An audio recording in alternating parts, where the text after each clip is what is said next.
Okay. All right. There we go. There we go. I think it's working now. Hello, hello, hello. Don't worry. I noticed it. I fixed it. I think. Oh, it, I can go away. Hello, Kingwin. How you doing today? We are gonna defeat the PowerPoint with great power and great strength. Hello, Water Knight. How you doing? The PowerPoint is not tasty, unfortunately. It doesn't have any particular flavor at all, shockingly. I'm not really sure why, but I guess it's not supposed to be flavored. I read the label and it says PowerPoint has no artificial flavoring or natural flavoring. They just didn't add any flavoring to PowerPoint, and I couldn't say why. I guess maybe because you're not supposed to eat it, but I'm not gonna take that advice. Hey Torg, how you doing? How you doing? Thank you. Don't worry, I noticed, but I do appreciate it. Like, in case I hadn't noticed, it would be bad. Hey Heat Res, how you doing? I also at work, except I'm in a factory with lots of huge machines. Be careful. Don't get injured, okay? Please don't get hurt. Please be safe, okay? Cool. Hey Addie, how you doing? How you doing? Hey. PowerPoint is wholly owned subsidiary of Power Thirst. I'm trying to come up with something clever to— I feel like there's something clever to say in response to that, but I don't have it right now. Hey Ashla, how you doing? Doing the ultimate Kabakshin run, only speed training. Hell yeah. Oh, alright. Stay safe and have a great day, Heat Res. I hope work goes well today. Very nice. I hope that it goes well. Create the speediest Bakshin ever. I actually hit the speed cap the other day. It was pretty sweet. 1300 plus speed. Well, I don't know if that's like the full cap for it, but that was where I got, and I was happy with it. But yeah, so once again, today, I am cursed with capitalism. I have to work. I guess I don't have to work today. I don't have to work right now at all. But you see, if I get this work done now, then I don't have to stress myself out doing it during the semester when I have other things to do. So I'm just doing a bunch of work in advance so that I'm not miserable when the semester hits. That's my current agenda. I also noticed this is pretty— I'm gonna try and make this bigger. Make it bigger. Mylan discovers free will. Free will. Maybe. But I'm trying to force myself to work. See, what happened was I went to go work at a cafe, as I usually do, get some work done at a cafe. But then I didn't charge my laptop before I went, and I got maybe 15 minutes of work in, and I was like, oh, okay, I'll just finish this at home. And then I came home, and then I got distracted by social media, and I got nothing done. Don't know how I didn't see that I did see that coming. Free will in this economy? I know, right? So I'm gonna try and do a lot of work now so that I have less stress on my plate later. That's my current strategy.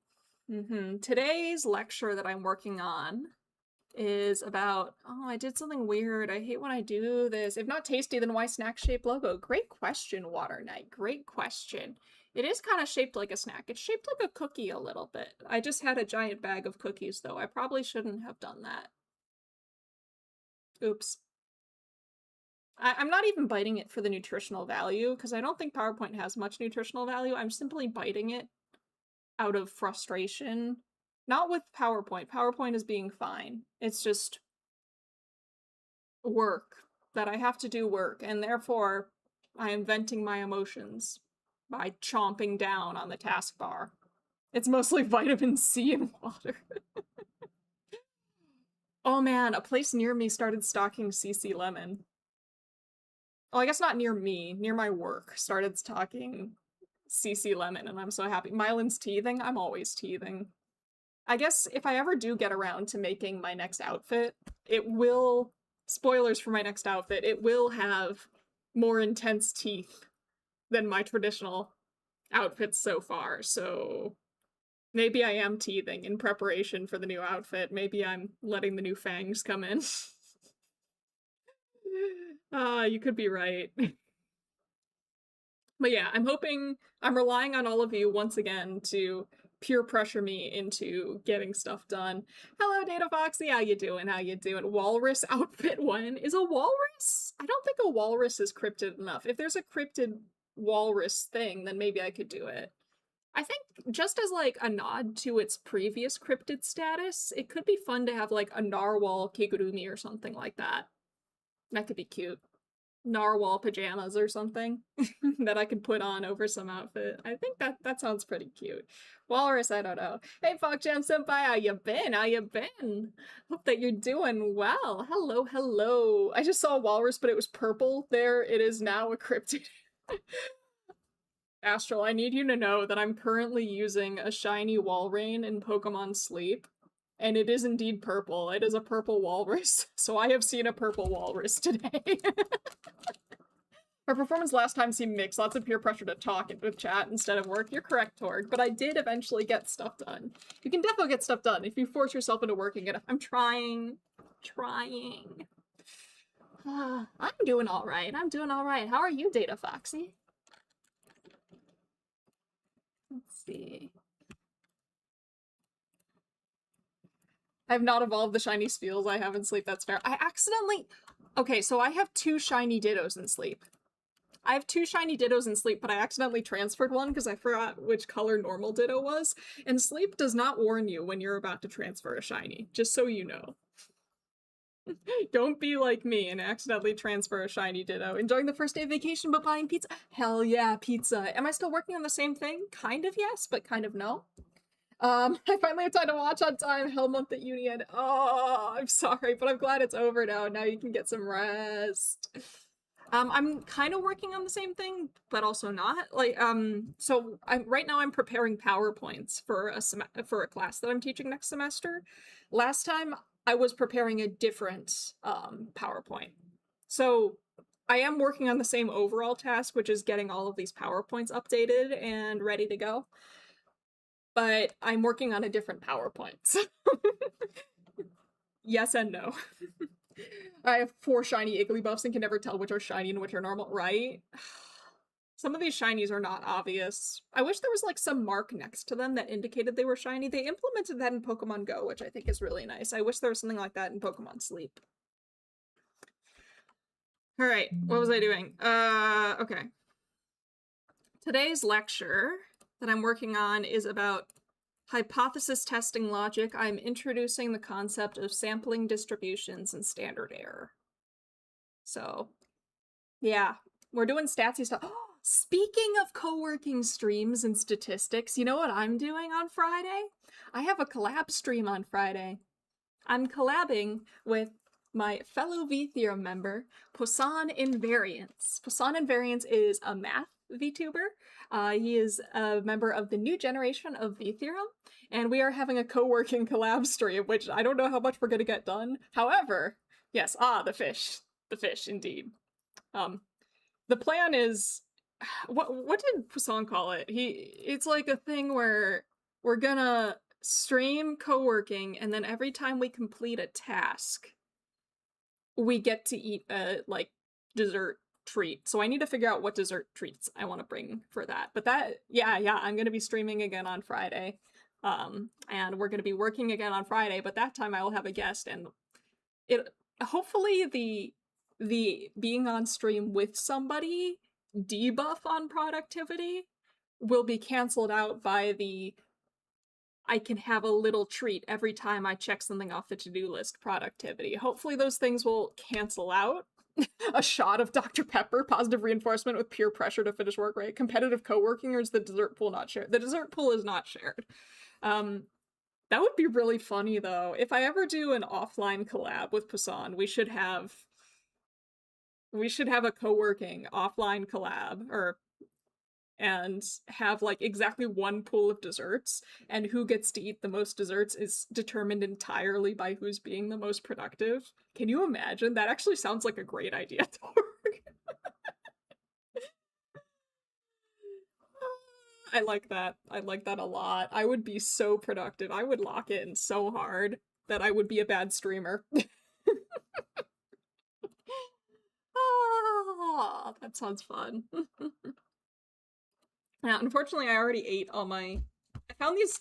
My stats professor friend introduced me to a yummy treat. They're called chocolate Kiona crisps. They're literally like Kiona that's... It tastes like Rice Krispies covered in chocolate in the shape of little cookies, and they're so good, and I just went through an entire bag of them. And I feel bad. Have I ever co-worked with desserts on them? Have you ever? Does encourage rigging by dividing your tasks and rushing as there is now an element of potential loss. It's true. I was thinking for Friday, at least, rather than creating a whole PowerPoint, what I would do, I guess I could do that. By the slide feels like too many reward points, but by the PowerPoint feels like too few. Because I usually only finish one PowerPoint per sitting. So I was thinking what I could do is, I have another class that I'm teaching next semester, and I have all the slides for it. But I need to update them for accessibility. So I don't know how many of you are aware, but here in the US, they've already pushed back the deadline for this, but here in the US, we have a new federal law going into place that means that all educational materials need to be maximally accessible, which means a whole bunch of things. It means like you need to have good color contrast. They need to be color vision. Like if you have like color blindness, it needs to be friendly to that.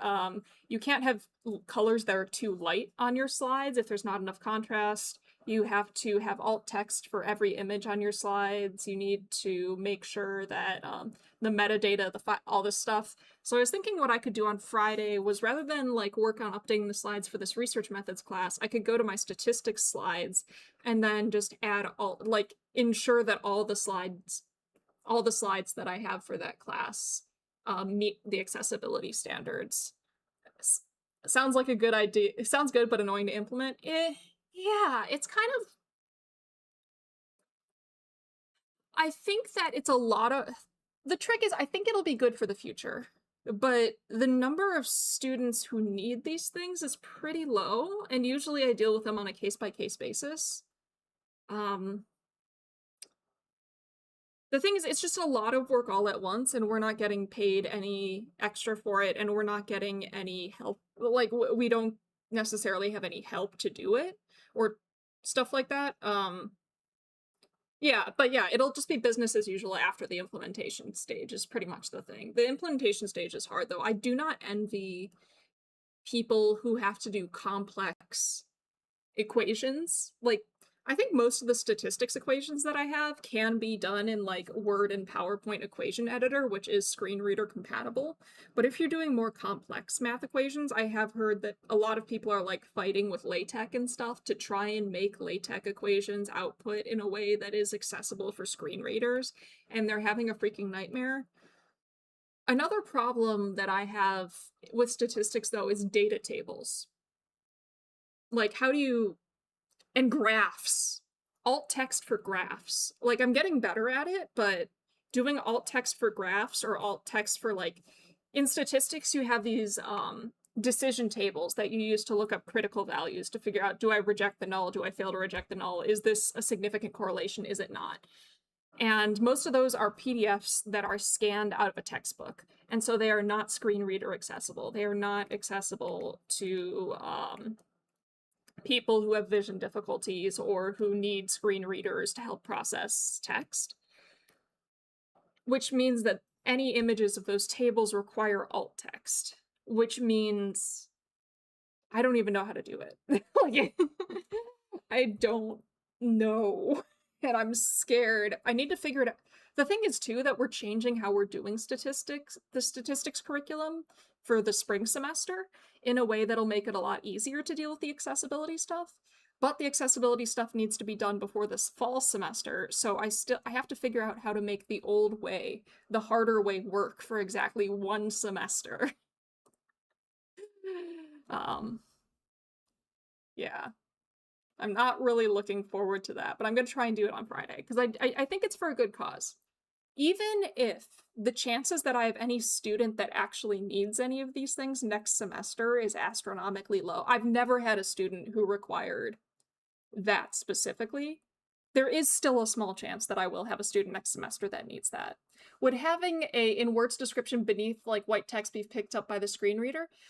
Yeah, I think so. And also, like, adding alt text itself is not that hard. The trick is, like, how do I alt text a table?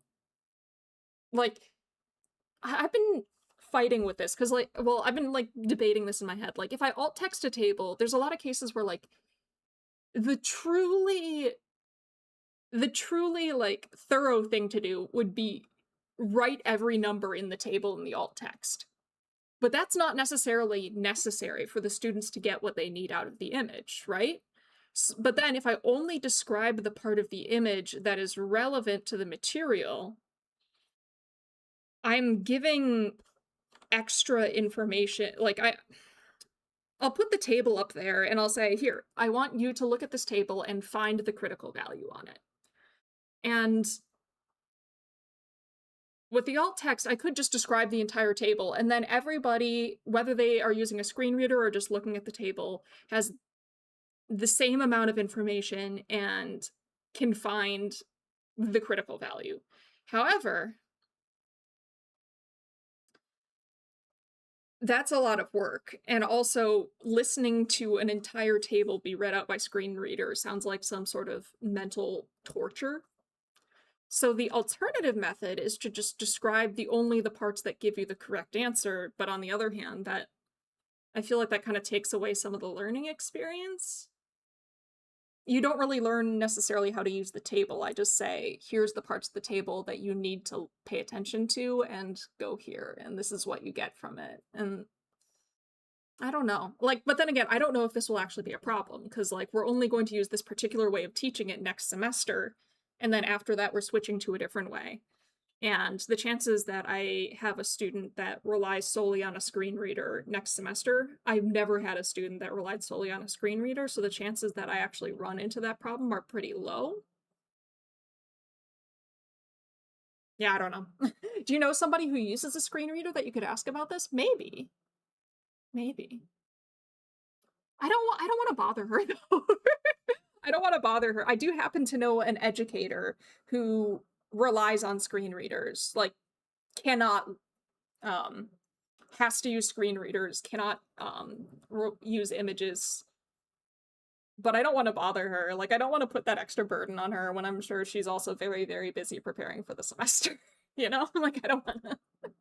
I guess I could bug the accessibility office about it and be like, hey, how would you recommend I do this? But like, usually with this kind of stuff, like, it's such a specific problem that they don't necessarily have a good answer for me. So, like, they try and be very helpful and they're lovely people, but they don't necessarily, because there's not necessarily a standardized right answer for this stuff, right? Like, yeah. If someone can't read a table, is them knowing how to read from a table even a useful thing for them? That's also a good question. I don't know. Like, I think that the way that we're going to start teaching it from next semester, which is I think we're going to start teaching them to use R to look up critical values. In which case, that should be a lot easier for a screen reader to handle, assuming that R is screen reader compatible, because R will it's just text, right? So that should be totally fine. So next semester, it won't be an issue, but this coming semester, it could potentially be an issue. But I do think, essentially, with the changes that we're making it so that this current issue is only going to be very short term. We can probably come up with like stopgap things if it ends up becoming something that we need to worry about this semester, and then moving forward, we'll have a more accessible method just overall as the standard. So that's something to look forward to. But I don't have time to switch my stats course over to that method this semester when I'm already creating an entirely new research methods course from, like, I said I'm updating these PowerPoints. I'm not updating the PowerPoints. I'm creating them from scratch. Every slide I'm creating from scratch. I can use some stuff from my old PowerPoints, but mostly this is an entirely new PowerPoint.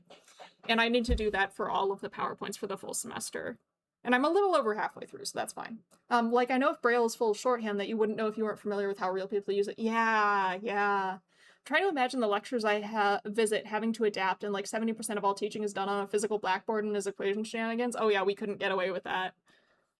Well, I guess maybe we could. So like, the trick about this regulation is I think it has very good intentions, but of course it's a lot of work and people are going to try and find loopholes, right? So the regulation is specifically that any digital material, anything that you post online, must meet these accessibility requirements.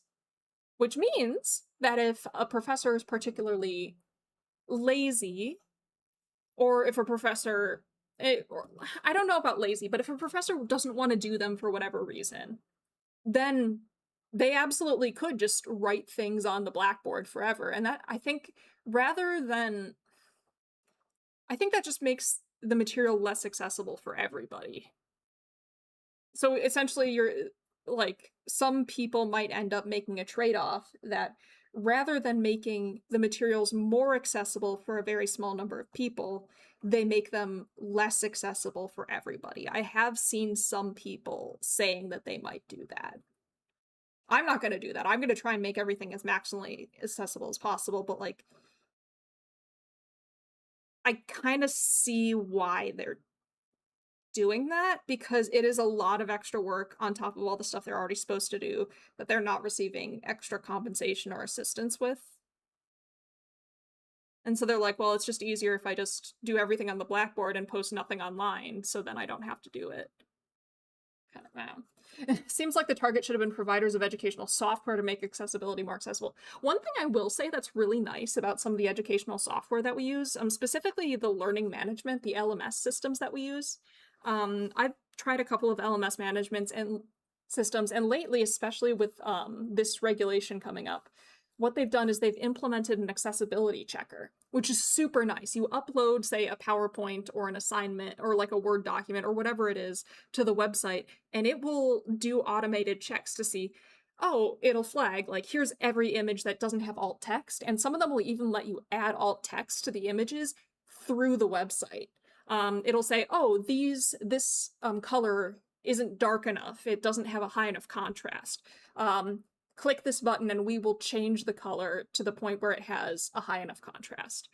Or it'll be like, hey, we don't know if the screen reader would read this in the right order. We have flagged this slide for you. Please go and check to confirm that it is reading in the right order and fix it if it's not. Like, it's really nice because the easiest way to check this stuff is just to upload it where you're going to post it anyway, and it will flag all the problems that need to be fixed with it, and it will give you, like, information on how to fix them, and sometimes there will be even things where you can just, like, press a button and it will fix it for you. It's super nice. It is, and that has been absolutely invaluable for this. Not gonna lie. Yeah. I don't know what I was talking about. I do. I have gotten nothing done, which is somewhat predictable. But I think this, personally, I find this stuff really interesting. But that's, I'll probably on Friday just be adding a whole bunch of alt text to stuff, and then making sure that all my equations are using the equation editor as opposed to screenshots. Does it send a tip to the authorities if you refuse the suggestions? No. And also, it's unclear how, because, like, it's unclear how accessible exactly things need to be. Like, they have standards for accessibility, but it's not clear how far we need to go, because for some things it's not going to be possible to make them accessible in the way that we're supposed to. So it's like, how much do our materials need to meet these requirements? At what, like, it gives you a percentage about it. We just need to get you talking about whatever the PowerPoint's supposed to be about. True. Oh, hell yeah, Astral, that's awesome. Okay. So sampling distributions. Sampling error. Let's talk about sampling error. Sampling error. Sampling error is, oh, no, what have I done? The difference between your sample mean and the population mean, it is, or sample statistic, I guess, if you want. The sample statistic, like a mean or standard deviation, and the population statistic, or population parameter, it is trying to estimate. Look at that! I made a bullet point. I got some progress done. Are you proud of me? Please be proud of me. Please be proud of me. Thank you! This is so rewarding! I'm good at my job! I don't know if I'm good at my job. Okay. All right, so let's do an example. Proud of you, educate. Thank you, Addie. Thank you. I'm touched. I'm touched and thrilled. Proud of you, son. Thank you, Water Knight. Thank you. Thank you. That means a lot. I don't know if anybody's ever said proud of you, son to me, but I think I like it. I think I like it. I hope more people say proud of you, son to me in the future. I wonder if I can get Moth Dad to say that. Probably not. Oh, Moth Dad. You should call me son. Thank you, Torg. Oh. Alright, don't be too proud of me yet. I've only done one bullet point. That's nothing. I wonder if I could get Moth Dad to call me son. I wonder how hard I would have to try to get Dad to call me son. I could. I'm sure that I could if I committed to the bit really hard. But that would raise other types of problems. That's more bullet points than I've done today. Yay! I'm ahead of the curve! I'm above average! Alright, but n equals 2 is not a good sample size. There is too much sampling error, which brings us back to the slide that I'm creating about sampling error. Let's look at an example. Let's look at an example using the promise scale. The promise scale. So I used to use IQ for this, but then, like, as we discussed on my last co-working stream, IQ is a construct that has a lot of, like, baggage and potential problems with it. Ooh, very nice astral. And so I wanted to move away from IQ, and I was like, I don't know what I should use. And then, like, I was leaving my lecture after I finished my lecture, and the next teacher was coming in, and I was like, hey, do you happen to know any, like, standardized measures with a known population mean and standard deviation? Which is a totally normal thing to ask a stranger, you know? Totally normal conversation topics with complete strangers at your work. Hey, do you know a standardized measure with a known population mean and population standard deviation that isn't IQ? And lo and behold, she's like, oh yeah, you can use the promise scale. I'm like, bless you. I love you. I don't know who you are, but I love you. The promise scale is actually a collection of scales. I always ask that when I'm sitting next to someone on the train. Maybe that should be my new, like, Sai's got that conversation starter of, like, what's your favorite bridge? Maybe I should go, what is your favorite, normed scale? Maybe that's how I should start doing that. Oh, I recently found, actually, I was creating a new lecture on z-scores. And I found recently that z-scores are actually used in diagnostics, like for diagnosing osteoporosis. Osteoporosis is diagnosed using a form of z-score, which made me really happy because I often have, like, pre-med students who are like, oh yeah, I don't need to know about statistics. And I do know, like, I know doctors use statistics a lot, but I don't have any concrete examples. But now I can say, oh, you better know statistics because, like, if you're a doctor, you're going to need to diagnose osteoporosis, and you need to understand statistics to diagnose osteoporosis, buddy. I mean, I'm sure there's other things in there, but apparently part of the definition of whether you have osteoporosis, which is like weak bones, essentially, like low bone density, is your bone density for full osteoporosis needs to be 2 standard deviations, that is a z of -2, below the average population bone density. The more you know. I've been learning things while I make these slides. I just think that's cool. I think that's cool. I'm teaching you things, right? Look, you're learning things. My ponytail is going everywhere and nowhere. Okay. Right. True, everybody has seen a bridge. Has everybody seen a bridge? I'm sure there are people who have not seen a bridge. I'm sure there are people who have not seen a bridge. Like, seen pictures of a bridge, but what about in person? I'm sure there are people who have not seen a bridge in person. I'm certain of it. Certain of it. Gotta send this to a statistics teacher I know who has osteoporosis. if you want to, Dork. They might already know. Hey, Dormafax, how you doing? How you doing? How you doing? Well, okay. The promise scale.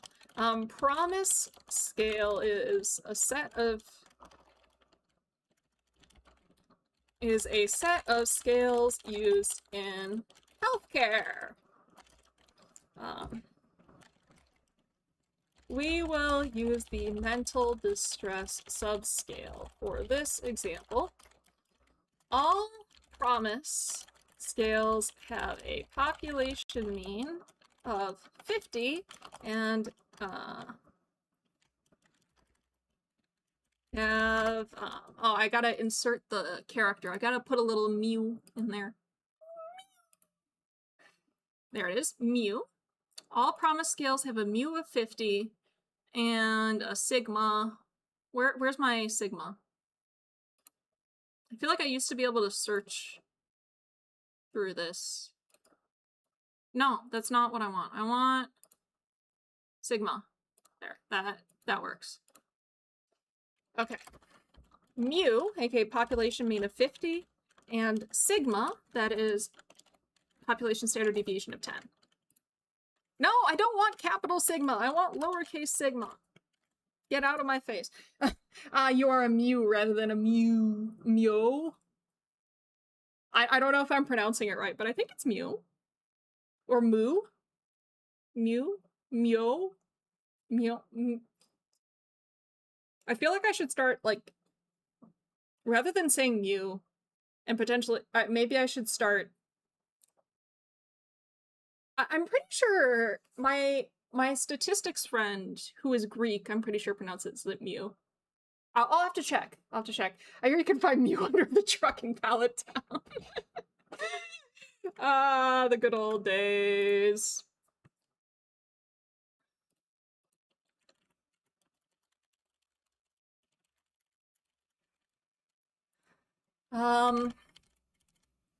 But maybe I should start, rather than saying mu, maybe I should say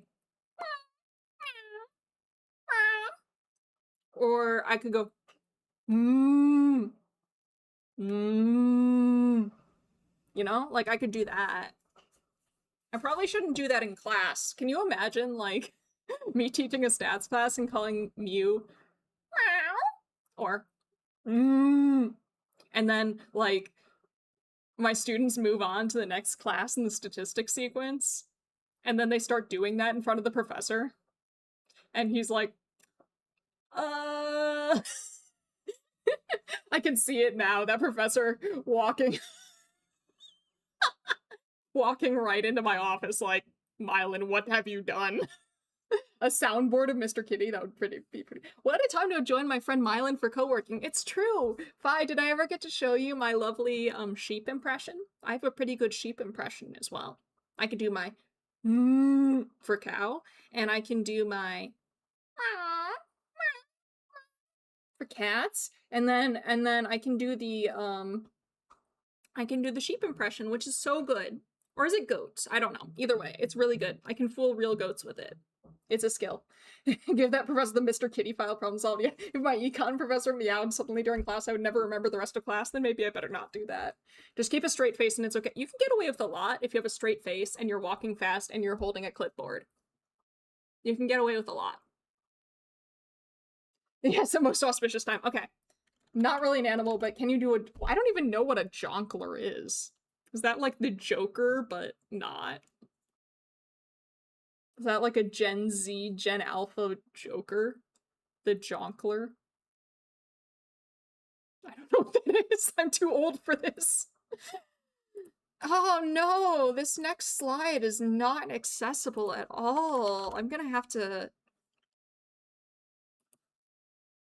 Oh no, I really like this example. You can get away with pretty much anything if you have a clipboard and a lab coat. It's true, I've learned these things from Terry Pratchett, who is a king and a scholar, and actually a knight.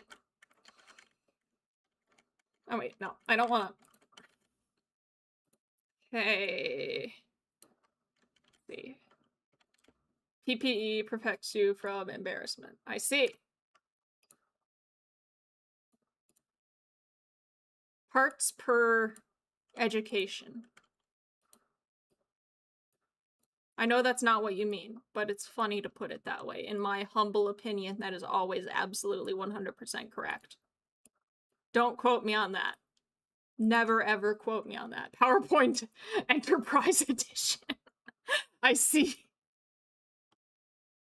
Anyway, I need to do my goat impression now that I've mentioned it.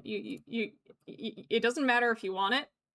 Doesn't matter if you want my goat impression. You're gonna get my goat impression. Okay, are you ready? Are you ready? You better be.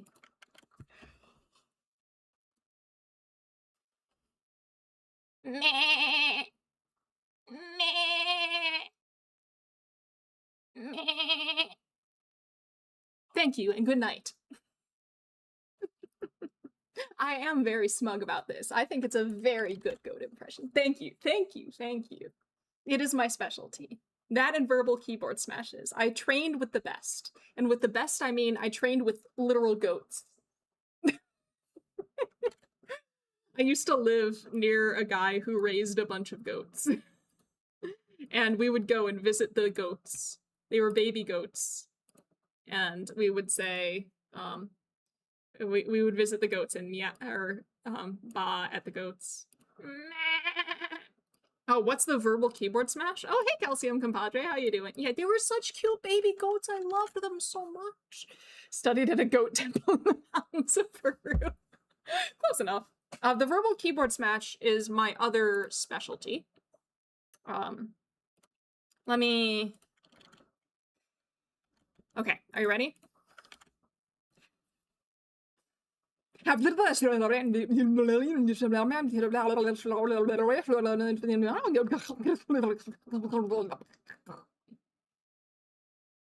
go. Max speed in late September. Congratulations, Astral. That's pretty impressive.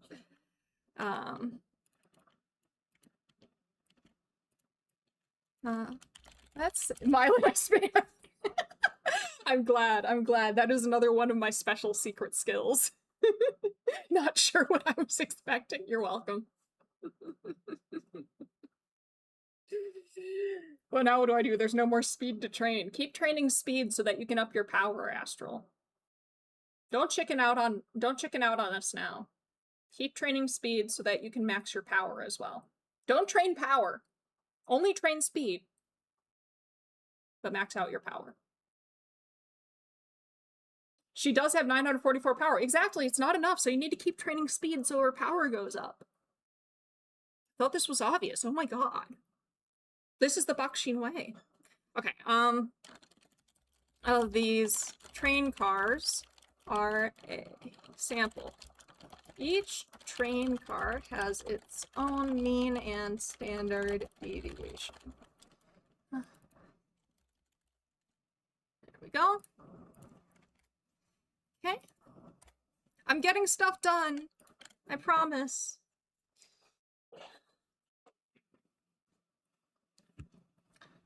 Okay.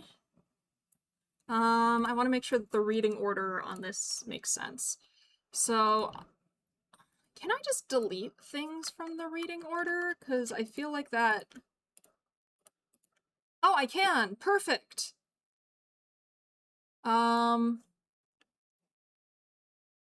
No, okay, that goes first.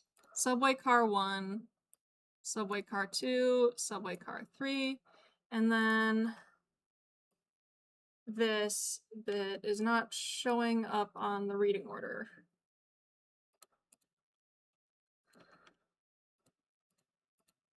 I guess I can do that. Okay. All right, and then let's take this.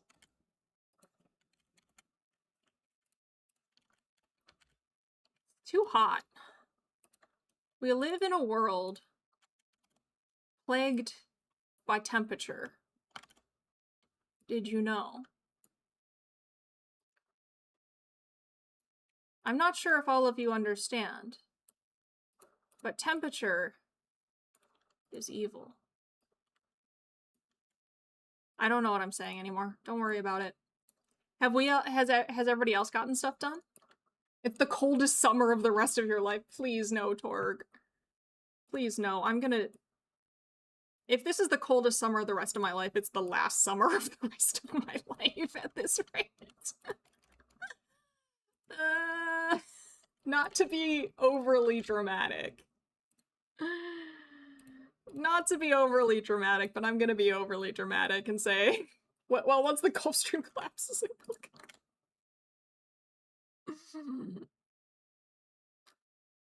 we have to vote against kinetic energy between molecules. They shouldn't move. This will fix all of the problems ever.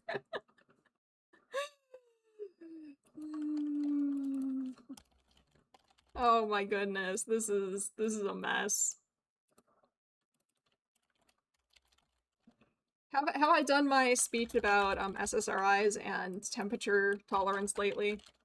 Because I should do that again.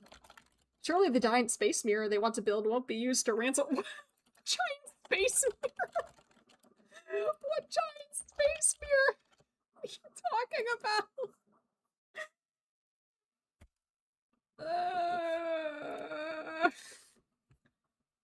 I got on SSRIs just oh my god, Torg, I'm so sorry. It's getting worse. It's getting worse for me. Like, the more years pass, the worse my heat intolerance for my SSRIs gets. It's really, really bad. It's really bad. Like, I nearly... Like, it's just bad. It's real bad. It's so bad. Every day, I cry. Every night, I cry. I need to start chugging more than my body weight in water.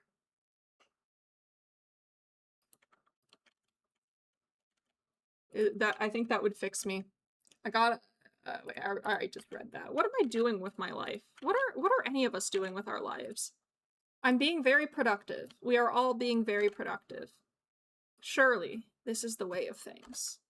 Wishing you well, Mylan, that sounds awful. Thanks. I'll survive. I'll survive. It's just, I just gotta... It sucks, but I've gotta spend more time inside. Like, that's not fun, but I think it's what I've gotta do. I'm existing, that's enough. That's good. I mean, clicking speed training for 9 power, so I'm spending my free time well. Good. Let me know if this is rude, but may I ask what you're taking SSRIs for? Absolutely, yeah. No, I don't mind talking about it. I've probably mentioned it on stream a couple times before.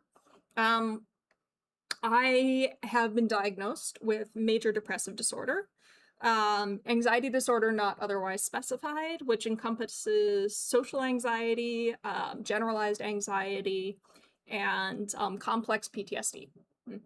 So I'm taking SSRIs for that mess.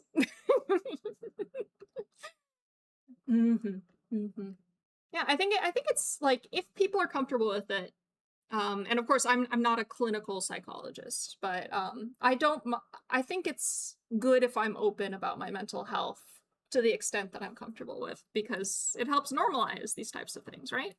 Like, it's okay to not be okay, kind of deal. Yeah. But yeah, be careful with SSRIs. They are like that. They will do that to you. They will make you more sensitive to the heat. So make sure that you drink plenty of water. So, like, the way that they make you more sensitive to the heat is specifically they make you sweat more. They make you sweat more, which means you end up getting dehydrated faster.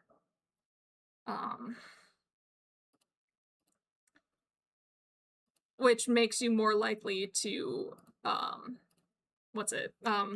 to get, like, things like heat exhaustion and stuff like that. Hydrate, redeem. Hey, Tyler, how you doing? Oh, I should probably go get some water. Yeah, I haven't had anything to drink, and I'm starting to sweat pretty bad. Hydrate, redeem. Okay, I'll go get some water. Alright, I'll go get some water. You're probably right. I definitely need to go get some water. Okay, VRV. Should be... Behave, okay? Don't do anything bad while I'm off getting some... I can get some Dr. Pepper, too. I have some Dr. Pepper. Though caffeinated beverages are not good for hydrating. But if I get some water along with that... Oh, no, you're fine, Eddie. I'm pretty open about it, I think. I think I'm pretty open about it, so I don't mind talking about it. Hey, Flatulence Incarnate, how you doing? Okay, I'm gonna go get some water. I'm sorry, bad timing. I'm gonna go get some water, and then I'll be back. Ah! No!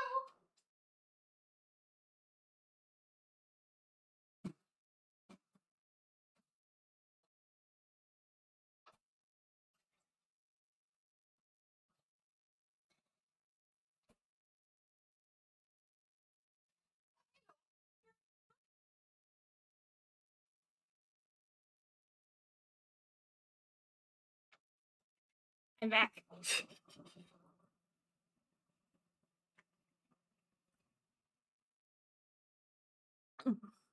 I don't trust Astral to run my stream. If I can run my stream, I'm next in the bottle.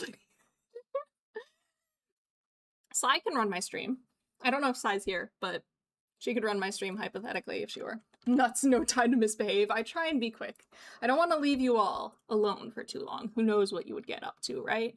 I have my... I don't know if it would be safe to let you all stay alone for too long. Well, yes, I would, because they changed it. Okay. There we go. They don't trust us? I don't trust myself. Why would I trust you? My god. Alright, what was I doing?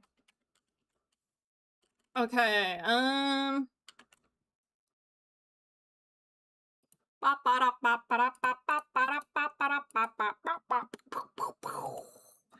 don't know why I'm tuning into a biting stream, though. I was talking about you, Flatulence, actually, earlier with, Maury. Maury has a friend who has a similar job to yours, and, that friend bought, like, leather bracers that they wear as protection. If you don't trust yourself, that just makes it more important to find other people you can trust. This is true, Torque. This is true. I trust you to trust us, to trust you to trust us. Not sure where I was going with that. I think you were going like Gurren Lagann, but more. Like, you're going full Kamina. But like, Kamina squared.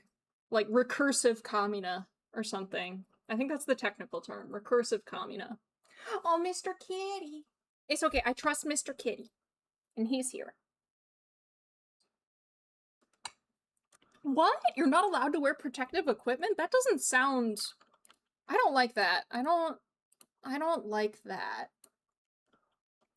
You should be allowed to wear protective equipment. That's so screwed up. Oh, one of the things I got to teach about this semester, which it has me scared, so I might attack. I have to teach about applied behavior analysis this semester, and I don't know anything about it. Of course I'll do my research, but I might go bother you, sir. If you are amenable to such a thing, would it be okay if I went to bug you at some point to ask about that? Because I don't know about it. Of course, thank you. Thank you so much. Like, I'm excited to teach about it. I'm glad that we're teaching about it, but I just, like, I'm not qualified to do that at the moment. I don't really know that much about it other than what you happen to have mentioned incidentally. And I happened to read. So, oh, sorry. Mr. Kitty will run Mr. Kitty should run the channel. I believe in his ability to do really good things. He's gonna take the channel to the moon or whatever it is. We're gonna surpass whoever will become the strongest under Mr. Kitty's guidance. I only have 5 or 6 scars, so I guess that's not too bad. The chest scars, oh my god. I've been a practitioner of it for 12 years, so I know a bit. That's why I missile stream. We trust you and your skills, you can teach that, but I'll do my best. I'll do my best. I will do my best, but I definitely want to, like, talk with somebody who has practical experience with it before I think that I have decent... Like, before I trust myself to teach it to other people, I would love to hear more from somebody who actually does it. Right? Missile stream? What do you mean missile stream? A graph of a distribution of sample means of promise, mental distress, missile streams. The cat, Mr. Kitty. Yes, he is not the missile. The missile is Ebi and Nebi to Sleepy. He is taking a nap, as very good kitties often do. He is very floofy. I went to say hi. I went to say hi to the kitty when I got my water, and he was very good, and I booped his little nose. Because this is a very important behavior you can engage in when you are saying hi to kitties. If they are amenable, you want to be kind and respect the kitty's boundary. Why is Mr. Kitty so perfect? Because he is the embodiment of all that is good and fluffy in the world. He's my favorite creature on this earth. And he bites me a lot. He's got a severe case of the chomps. He has bitten me. Actually, I should check. Okay, cool. Sorry, he bit me last night. And I was like, oh, this is fine. But it did scratch me a bit and it was swelling up. And I was like, oh no, did this cat bite get infected? Because that's kind of like an ER thing, isn't it? But it looks fine. Like parrot, like cat. He did that all on his own. Because humans that let cats hang around them have fewer rats eating their game. True. Mr. Kitty ASMR. You don't want Mr. Kitty ASMR.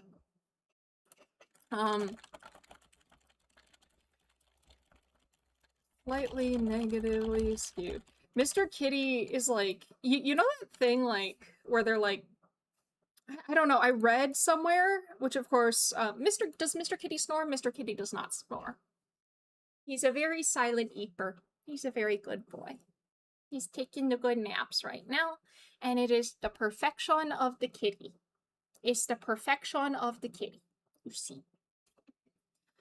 Yeah, he doesn't snore, but like he has perfected the there's that thing, right? The thing that I think I read somewhere that cats. Oh no, did my alt text not say? Oh no, that's the wrong PowerPoint. My alt text is over here. What am I doing? My alt text is fine. I once read a thing that the frequency of cats' meows are similar to that of babies' cries, specifically to get parents' attention, you know? And Mr. Kitty embodies this. He is very good at it. He is incredibly good at meowing in such a way that it scratches the part of your brain that goes, oh no, I need to go comfort the crying baby. And so like Mr. Kitty's meows are not to be underestimated. They are too powerful, and they always are very strong. Cats have an incredibly impressive vocal range. It's so true. He is a baby.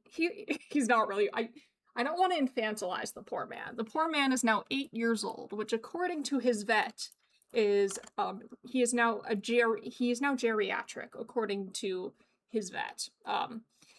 So he's not a baby, and I don't want to infantilize him, but in my heart, he's very baby. But I don't want to infantilize him. He is, in fact, a whole adult man. A whole adult man. Geriatric baby. He's a refined elder statesman. This is true. He is indeed a gentleman and a scholar. He knows statistics. Did you know? When I was teaching during COVID, Mr. Kitty sat like behind me every time I gave a statistics lecture. So he has sat through my intro to statistics course at least twice. Wow, he's a full-grown adult. I don't think I actually count as that. I know, right? He's very mature. I agree, Torg. This is how elves talk about humans. Geriatric baby who needs to deal with adult topics such as taxes, statistics, and finding good spots to nap, right? He's always searching for what I refer to as the next location. The next location destination. The next location is often either the couch or one of his cardboard scratchers. I was warned by my sister that cardboard scratchers for cats are a mistake because they will shred it and you'll have little pieces of cardboard everywhere forever.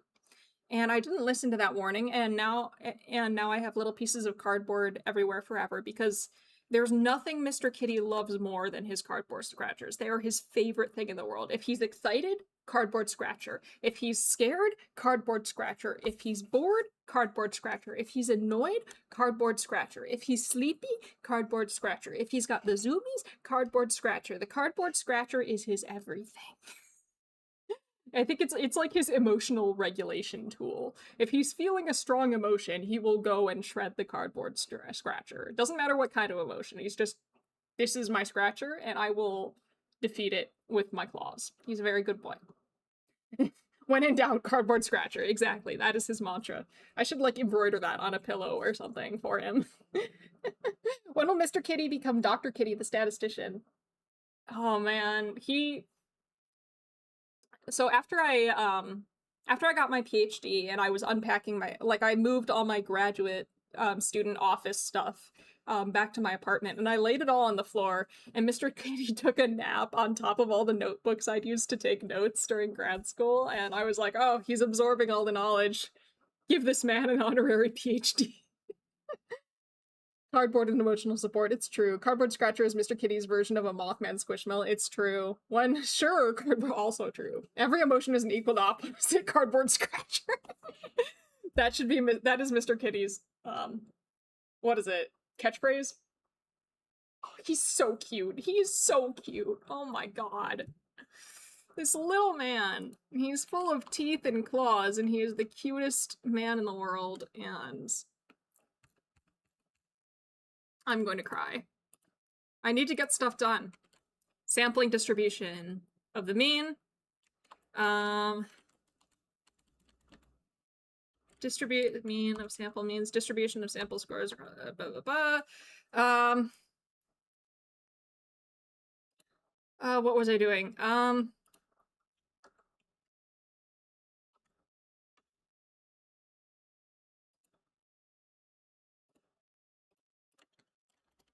Distribution of sample means! Oh my god! This I can probably just take from my old lecture, but I want to rephrase it a bit, because it's kind of jargony. Oh, did y'all see? I'm trying a new thing. I don't know if it'll work out, but I wanted to invite more researchers on the channel, but it's hard to reach out to researchers, right? It's a little weird. So I put up an announcement on my Blue Sky. I've created a form. In this form, researchers, psychology and social science researchers can fill out this form to apply to give a talk on the channel. I'm hoping people will bite. I'm hoping that people will bite and apply to give talks on the channel so that I can have more researchers sharing more research. And it's open to basically anyone in like the social science research, psychology research area. So I'm hoping, like, if I was inviting people, I would probably invite like people who do the same couple of things, because that's just who I happen to know and be aware of. And that's what I'm interested in, but of course what I'm interested in doesn't necessarily, it's kind of like a STEM podcast. It's like the last one I did where the hope is I'll have these researchers coming on and they will give a talk. Like, here's their latest research project or something. I mean, if you'd be interested in some applied stuff, I had things, hey, you're totally welcome to give a presentation as well. Time to bring back Connor Leshner. I love Connor Leshner. I would love to have him back on, but I feel like I should have some other people on before I bring him back.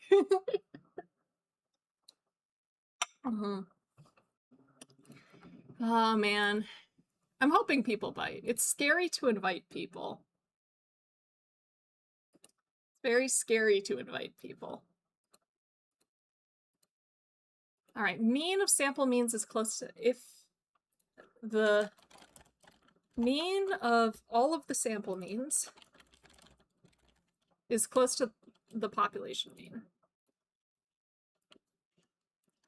Sample means form a normal shaped distribution. The larger the sample size is, the closer the sample means will be to the population mean. Okay. Which brings us to the central limit theorem! Oh no, what have I done? I accidentally created a section. No! Wait. Okay. Central limit theorem. But Connor Leshner was great. I really liked his talk. Well, I mean, I'd already seen it, so that's why I invited him on. But I would love to do more things like that. The trick is just, you know, getting a foot in the door. I've kind of gotten one, like, at least I managed to do one, but I want to make that like a regular thing. Like, the dream would be have one of those a week. That would be the absolute dream, is like have enough people interested in coming on the channel and giving a talk that I can have a talk a week. But of course that is a difficult thing to pull off, right? So far, nobody has applied, and that's okay. I put it up yesterday. I asked for an abstract for the talk, which takes some work, you know. Yeah.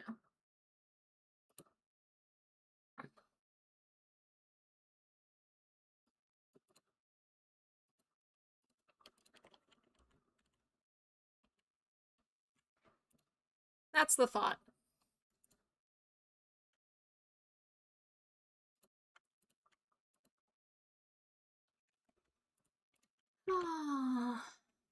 Gotta send out more of your business cards. I do. I need to go to more conferences. Like, there's various things that I can do.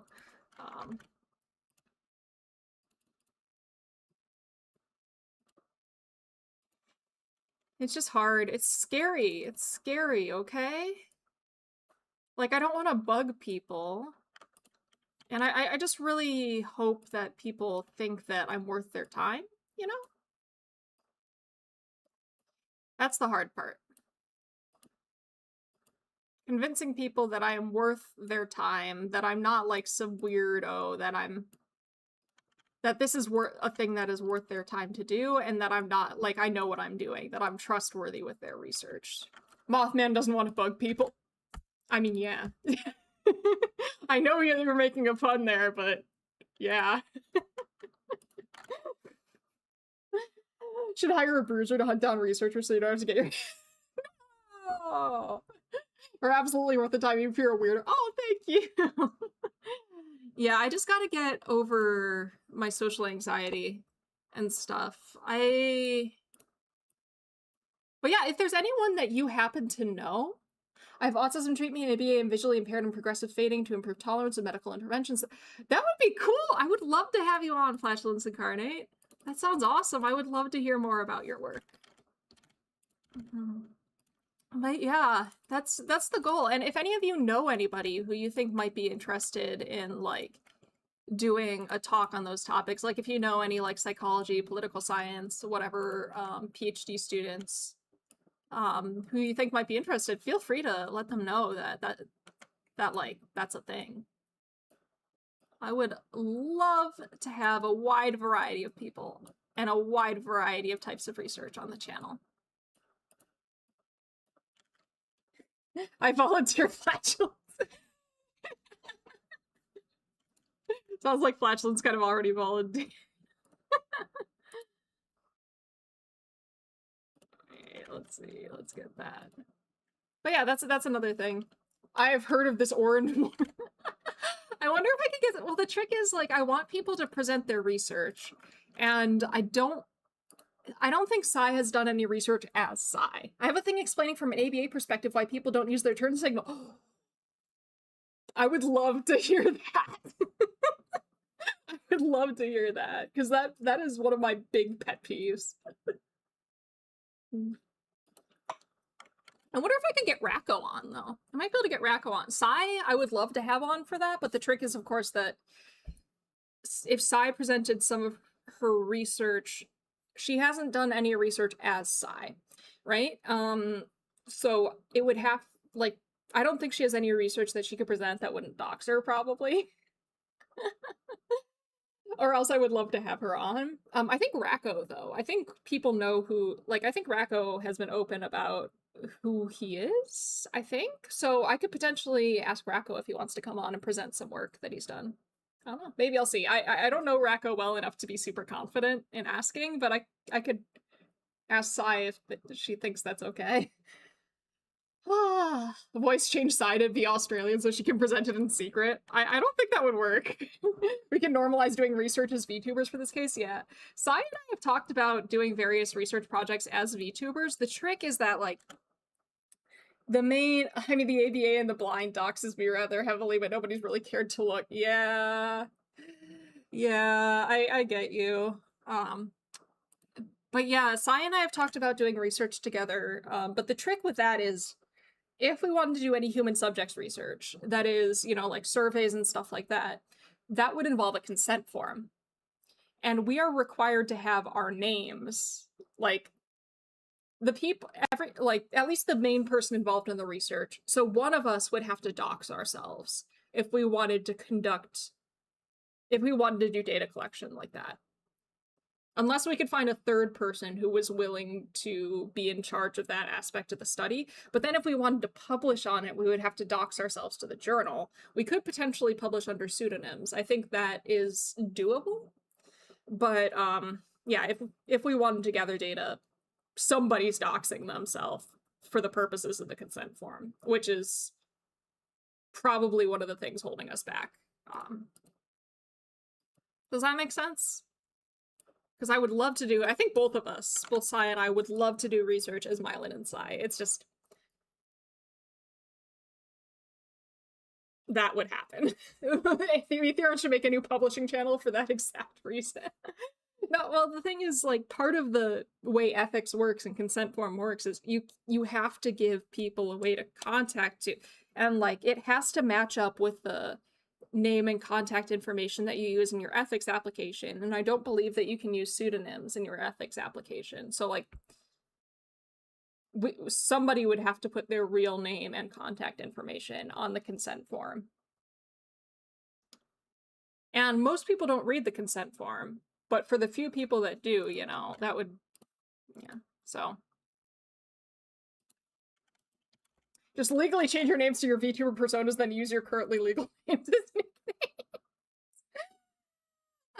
nicknames. Just say contact me on Discord. Oh no. You know, I thought it would be really funny to, like, go on Sai's channel as not, like, I have considered, like, going on Sai's channel, or, like, having Sai come over here, so, like, the problem is, like, if we did it as our IRL selves, I think our voices and, like, our speech patterns, I think you would still recognize us. Like, our speech patterns, the dynamic that we have. Where's my blue sky? My blue sky is just Mylan Akamon. That's all. Let me pull that up. MylanAkamon.bluesky.social. This is that. That's it. Very boring. Look, we already know that Sai's were in Penrose. There's no point. It's true. It's true. Standard error.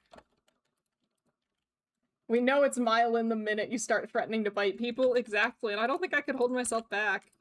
I have threatened to bite people while I was teaching class before. Like, oops. In my defense, that was a lab class. It wasn't a lecture class. I don't think I threatened to bite anyone in a lecture class. Probably. Oh my god. Every day I remember that there's a small possibility that one of my colleagues is watching this. And I just go,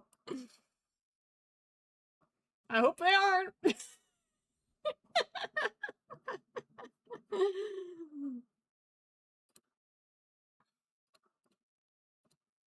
Mylan's taking a minute to consider. I'm doing my best. I'm just a little guy. I'm just a little guy. Yeah, I don't. My problem is I don't really do the kayfabe thing. You did have the authors of the paper find you, didn't they? I did. Yeah, but, well, they found me as Mylan, though. They didn't find me as my original identity. So that's fine. I told some of my texts about side areas, so I'm wondering when one of them is going to realize the fart guy is there. It's only a matter of time. I'm in Pedro's to stream on Sai's channel, so Sai has. I don't have that kind of money. You think an educator has that kind of money? Rin Penrose money? You could do an unofficial paper where it's made by Mylan and Sai, and the consent form references that. The issue is that it can't be published. Exactly. And also, like, the consent form wouldn't really count as a consent form as well. I think the only way that we could really get away with publishing as Mylan and Sai would be if we use non-human subjects data. If we use non-human subjects data, we could get away with it. The trick is just coming up with something that would be publishable based solely on non-human subjects data. Which is doable. I've seen it happen. Like, it is possible. It's just like, it would be hard.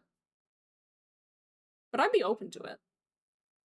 I'd love to do that, frankly. I like working with non-human subjects data a lot. Well, Astral's a space ghost, so that's non-human. Sentient beings. So non-human subjects data, in the context of like ethics, what that means is it's data that is publicly available to everybody and does not involve directly interfering with any living being. So it's kind of a misnomer. It's not non-human subjects data in that, like, a lot of the time this stuff is generated by humans. But it could also potentially be generated by animals. It's not that it's non-human subjects, it's just that you as the researcher are not interacting with any human beings to collect this data. You are collecting publicly available data like speech transcripts or social media posts or things like that. Now that's non-human subjects data. Yes, I am a praetor. So I like a Neanderthal, but for elves, dwarves, and humans. I see. But you would still fall under human subjects for the purposes of non-human subjects data. If you are interfering with a sentient living creature, then you have to get ethics approval and you have to have a consent form. Well, I don't know if you need a consent form for animal research, but like, you know, like, but non-human subjects research, you don't need a consent form because you're just collecting data that's already publicly available. You do need to get ethics approval. So giving a survey to elephants as a human subject, I mean, for the purposes of that, yeah. For the purposes of like ethics review, it would require additional review. You would not be able to just say, well, I'm not working with human beings, and then the board would be like, oh yeah, okay, you can do whatever you want, right? That's, yeah.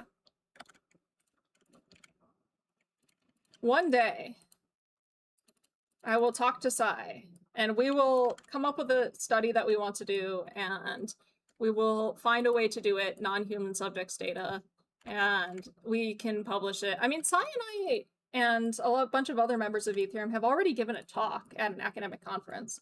But is chat sentient living in a creature? What if I'm a glass of unsentient milk typing this out? Well, for the purposes of non-human subjects data, if I am to take this completely seriously, I am currently interacting with you. This is a two-way interaction where I am talking with you, right? So at the end of the day, that would be human subjects. Or at least for the purposes of like social science research, that would be considered human subjects work. If you want me to do a talk, how long would one be in terms of time? I'm thinking the talks are between 15 and 45 minutes. I'm trying to give a pretty big time range so people can just do whatever they want to do. But I don't want it to be too long, of course, or else things would get kind of... Oh no, is this... Okay, I need... Insert... Equation.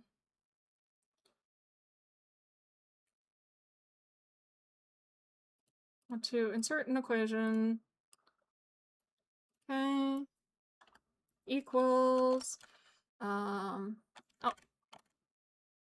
Equation, I want this to be, first of all, a fraction.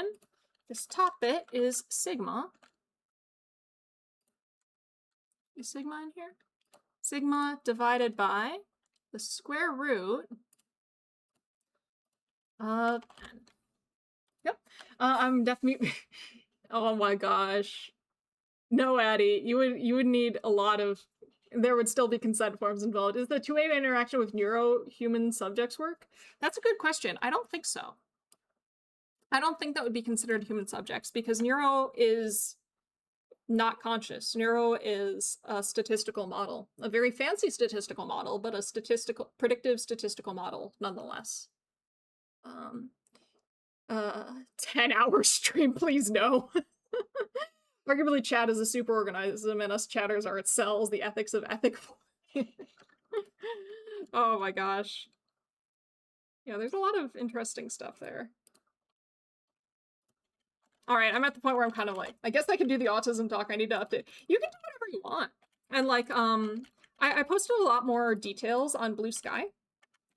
But, and I tried to put some details in the form itself, but like, I tried to make it pretty flexible. Like the application asks for a title and abstract.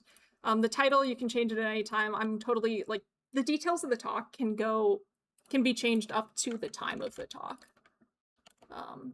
So it can be whatever. It can be just, I mean, well, like the idea is I either want it to be like, I would like either some data or theory based on, you know, psychological theory and stuff like that. Like something that you would present at a conference or a symposium or something, colloquium, whatever you want to call it.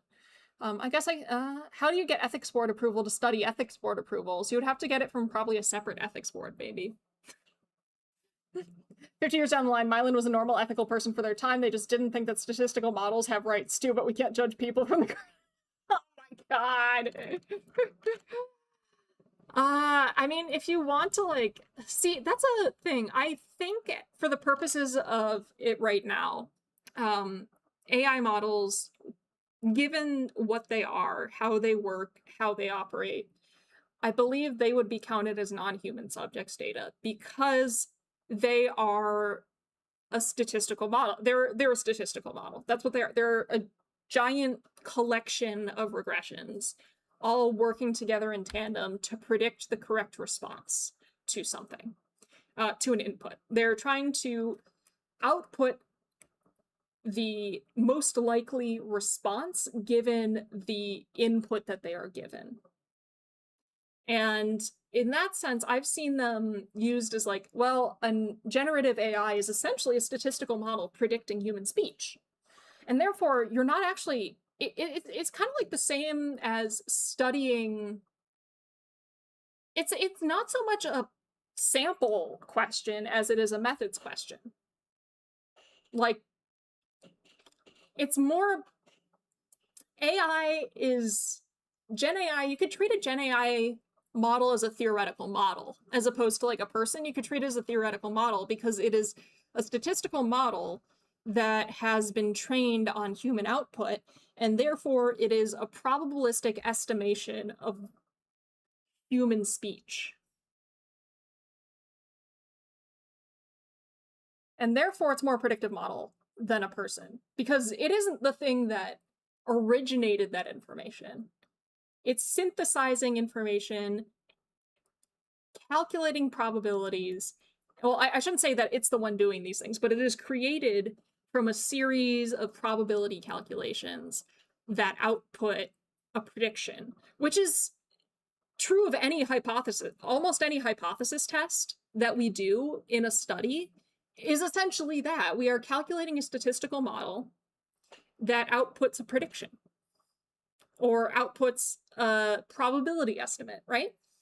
That's what it Gen AI is not a participant, it is a hypothesis test.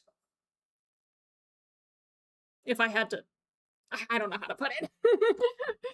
Okay, well, I can do ABA in the blind, as I literally did present that at a conference. Oh, that's so cool. It was more of a discussion of glockenspiels than any other talk I could give.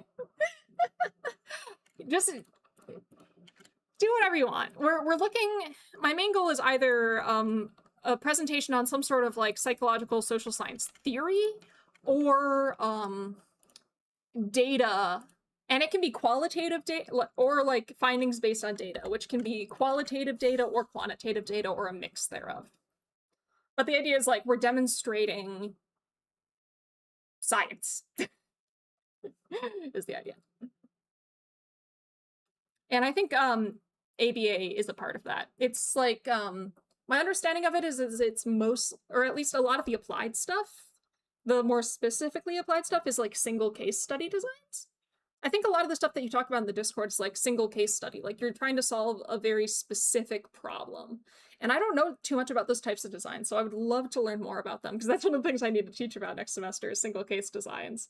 But also I think the general like testing interventions and stuff is also really cool and interesting. And I don't know what I'm talking about. I'm just babbling at this point. Have I gotten much done? I've gotten like 23 slides done. How much do I need to get through? I'm supposed to be talking about standard error of the mean, and that's where I'm at. That's the last thing I need to talk about. So we're getting there. I think I can probably just use the rest of these slides. Just use slides that I've already made for...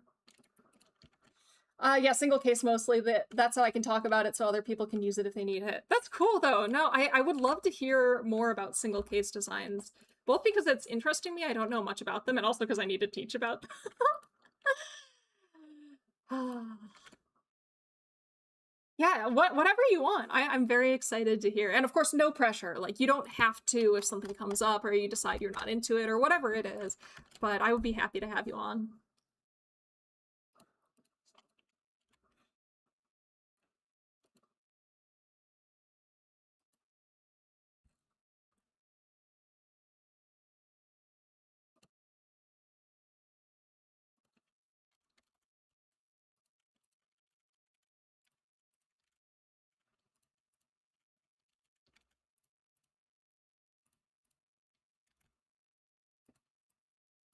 All right. I've honestly considered starting streaming like you and Sai do because of how bad an image problem ABA has. Oh, that could help.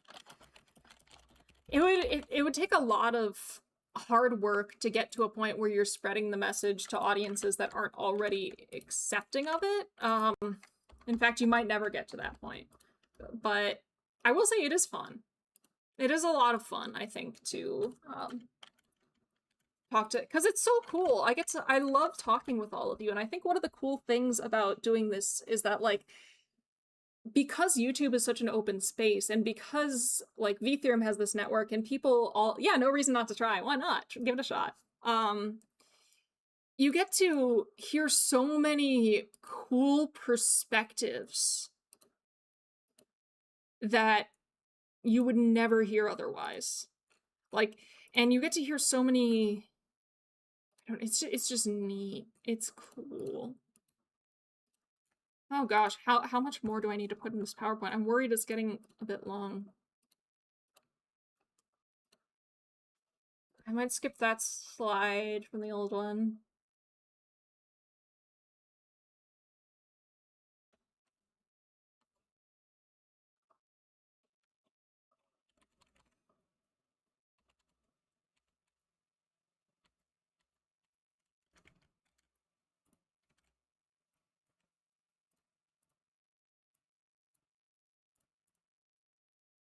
Here we go. You know, like, with that no reason not to try. I've been watching, so, like, I don't think it's much of a secret that I don't really watch other streamers all that much. Like, I watch size streams because I'm a mod, and I'll, like, the blurry figures in the back look nice, thank you. I watch size streams because I'm a mod, and then I watch, I'll pop into other VTheorem members' streams because they're my friends and stuff, but I don't typically really watch streamers all that much. I prefer watching, videos. And I've recently been watching a lot of, are y'all familiar with the streamer? I know he's a really big streamer, so this is probably going to sound silly that I'm acting like people don't know, because I hadn't heard of him. Ludwig? Do y'all know Ludwig? I love Sai. Sai is also one of my friends, but, like, my attention span for streams is really low, so I don't know if I'd stick around as long. I know he exists. Yeah, that's fair. No, yes, of course I know of Ludwig. Yes, I've seen clips of him. Beethoven, not Beethoven. He's some streamer. I don't know too much about what all he's done. Mainly, the only stuff that I've seen of him is in the context of Minecraft speedrunning. I know that he's, like, a really big streamer, and then, like, maybe a year and a half ago, he decided to start doing competitive Minecraft speedrunning. I don't think he's bald. I don't think Germa's real. I want you to know. Okay, so with Germa... Oh, thank you, Calcium Kapache. Germa, I started seeing... I had never heard of Germa before, and I started seeing a whole bunch of people mentioning him on Tumblr. They'd keep saying, like, Germa, Germa, Germa, and I need you to understand... For probably 8 solid months, I genuinely thought that Germa was not a real person. I thought I was being Goncharoved. I did not think Germa was real. I honestly still struggle to believe that Germa is a real person. I thought people were just making shit up. Like, but apparently Germa's real. Apparently Germa is a real person. A real streamer. I thought it was a joke. No, you're right, he's a psyop. Thank you. Goncharov is real. Don't test me, Torque. You're right, Goncharov is real. It's one of my favorite movies. It is. I watched Goncharov, and I loved it. I forget. I forget all the bits I could be mentioning about it. But anyway, Ludwig, that's the thing I was talking about. I started, like, I watch a lot of Minecraft YouTube videos, and I ended up getting recommended some of his, like, competitive speedrunning things, and he, like, started competitive speedrunning in Minecraft, and, like, he started from the bottom, and, like, he was not good. But he is so determined. Like, if you've heard of the trope Determinator, that is what this guy is. He is so... I really look up to him for that, I think. Like, of course, I don't know that much about him, so take that, like, with a grain of salt, but I really... He's got a great sense of humor. But, wait, where do I watch Goncharov? It's in the Criterion Collection. Me when I spread misinformation. I don't know. Where do you watch Goncharov? You have to watch it in your dreams. You need to eat a very specific level of spoiled Italian food about 38 minutes before you go to bed. And then you need to dream. And if you are lucky, there's a 2% chance you will be able to view Goncharov in your dreams. All right, take care, Flatulence. I'm looking forward to it. It is one of the best mafia movies ever made, can confirm. Goncharov is a movie that Tumblr decided to pretend was real. What do you mean? It is real. It is. It's totally real. The whole Goncharov era was incredible. I loved it. It was so good. That was Tumblr at its best.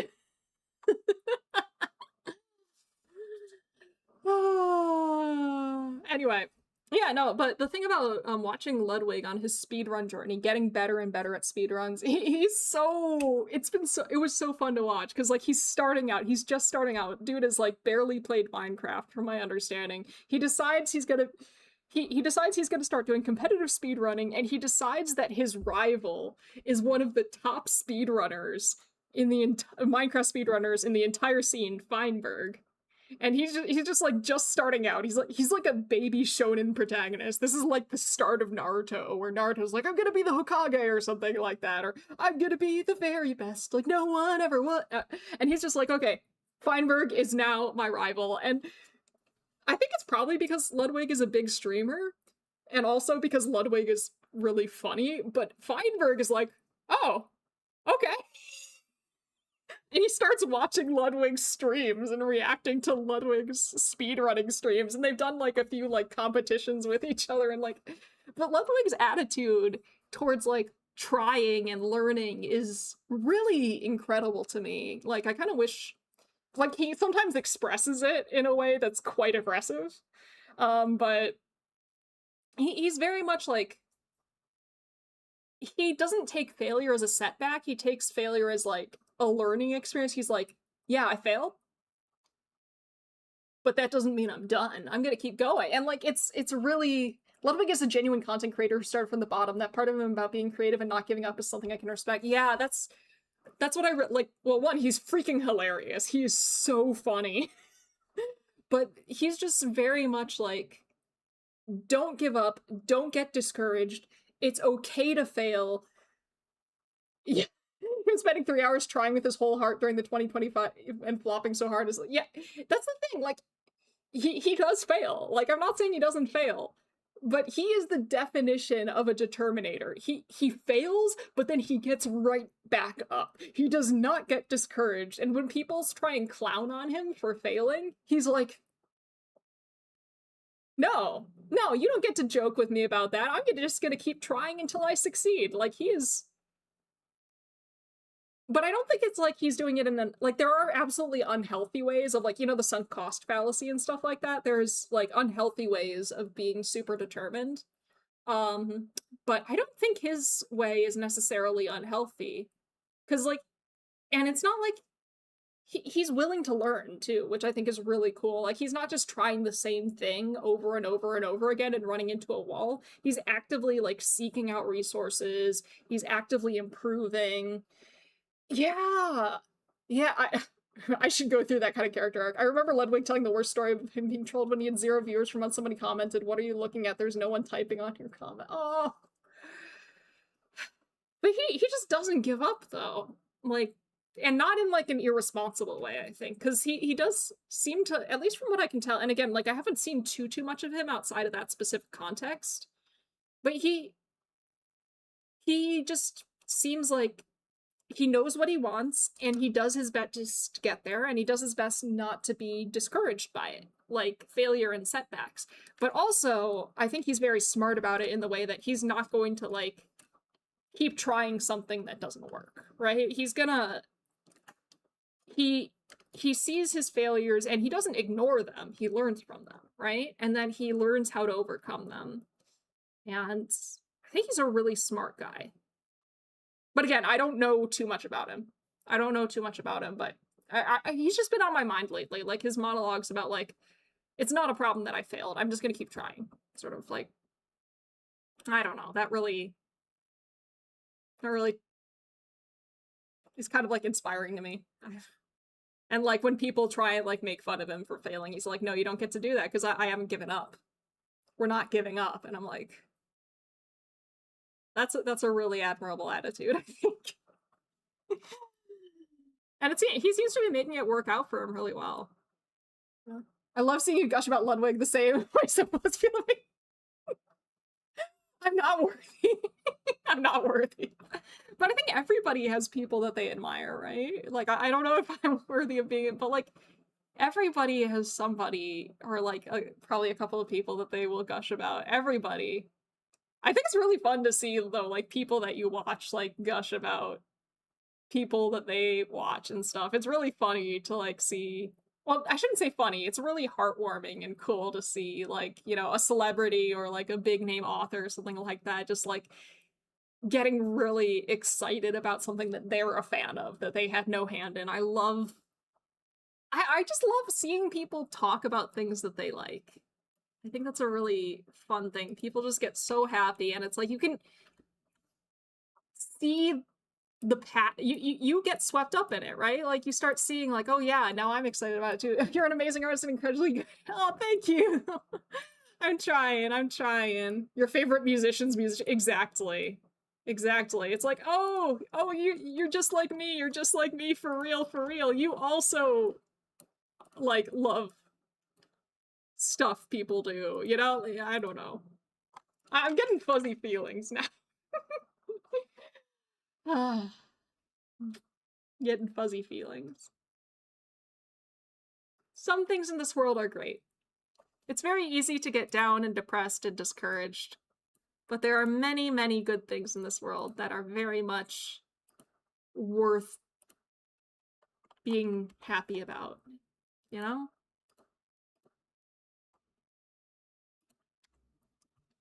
I don't know. I think it's important to see the joy in the world, especially when things are feeling gross. And it's very nice. I don't know what I'm talking about anymore, but I'm glad. I'm glad that all of you are here. Y'all make my day. I'm glad that there are people in the world that are just like doing their thing. I'm glad that people exist that have passion and joy. I'm glad you're here. Oh, thank you. I like being here. I like being here a lot. If I didn't like being here, I wouldn't be here. I'm so happy. I'm blessed, I think. I am so very, very fortunate that I found V Theorem, that I found all of you, that I started doing this, and that I stuck with it. I've probably told this story about 1 billion times before, but like I was gonna quit being a VTuber if I didn't get into V Theorem. And by some sheer luck, I somehow got in. And I am so happy I did, because I've met so many wonderful people and I've gotten to do so many awesome things, and I have so many awesome plans lined up, and I'm just so happy. So happy. Like, it's stressful. Everything's stressful. Like, I'll be stressed no matter what happens in the world. I'm always stressed. But, like, we gotta sit back sometimes and, you know, appreciate what's going on. I'm glad for this community you built. It feels like, oh, I'm so glad Calcium Compadre. That makes me feel so, so happy. I really love everybody who comes to these streams. I love everybody who watches. It makes me so happy that, like, y'all would spend time sitting with me while I'm just working. Like, what the hell? It's so nice. I'm so happy. I'm getting old. I need to lock in. I'm supposed to be getting work done. I'm supposed to be getting work done. Thank you, I'm glad. I was supposed to be biting people. This is not how I expected this stream to go. Alright, alt text. I gotta write some alt text. A distribution of sample means the x-axis ranges from 0 to 20, and the— oh, hey, Ani, how you doing? How you doing? You know, I've never seen a text heart in that direction. I love that. That's so delightful. That is so fun. That's so fun. What is that character? Is like a— is that some— what is this? What is this? Oh no, I got— what's it they call it on XKCD? I got nerd sniped. What is this? Open mid-front unrounded vowel. The type of vowel sound used— is this like a linguistics character? Isn't it epsilon? It might be epsilon, but also the symbol in the— oh yeah, it is. It is epsilon. The symbol in the International Phonetic Alphabet that represents the sound is Latin epsilon, a Latinized variant of the Greek lowercase epsilon. Yeah.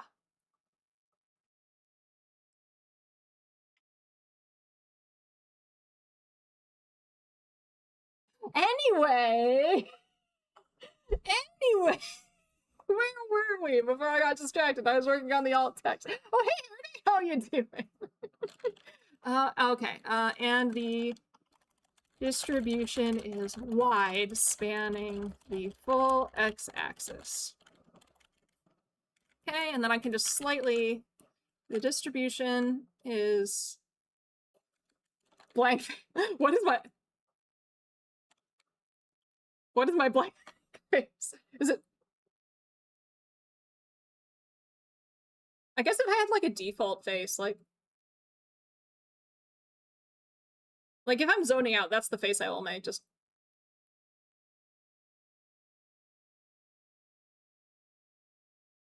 my parents used to make fun of me. They called me Space Cadet because, like, whenever I was really locked in on something, I would just stare unblinking with my mouth open. Like—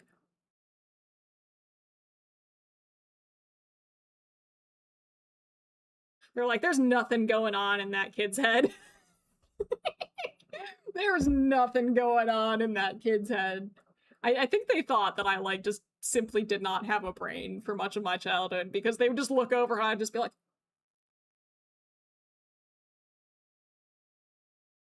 for, like, long periods of time at a time. I swear! I was thinking about something.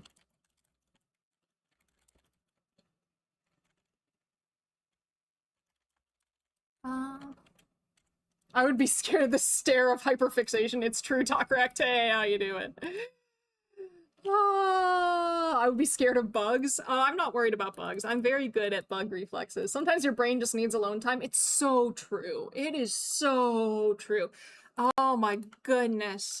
Oh my goodness. I require so much alone time. It's bad. Forgetting to blink, yeah. There will be times when I'm, like, so locked in, or, like, sometimes just, like, my brain genuinely does empty itself and I'll just stare at the wall. And my eyes will start burning because, like, I'm so locked in or locked out that I'm just not blinking. This happens sometimes when I'm getting some work done at the local cafe. And like one of the workers, I work there a lot. I get work done there a lot. I need to stop saying I work there because I'm not an employee at the cafe. I just go and get stuff done on my laptop at this cafe. But I'm a regular, and now sometimes they'll catch me looking like that, and they're like, "Oh, you're doing it again. You're doing it again." And I'm like, "Oh, I'm sorry."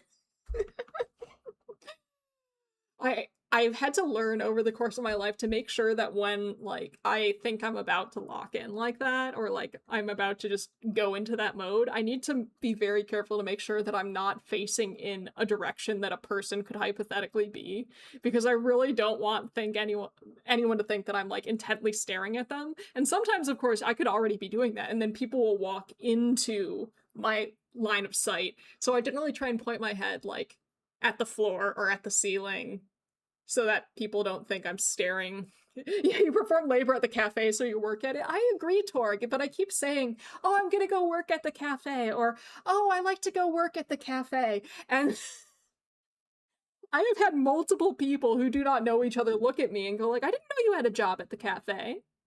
What do you mean you're working at the cafe? Don't you work at the university? Why are you working at the cafe? And I'm like, no, no, it's not. I'm sorry. Like the way that I phrase it causes a lot of confusion. So I need to start being better of like getting work done at the cafe. Oh yeah, I feel really sorry for anyone who happens to be sitting 15 degrees to my left, right? Totally understand. It's a bad habit I have of like looking around when I'm doing it.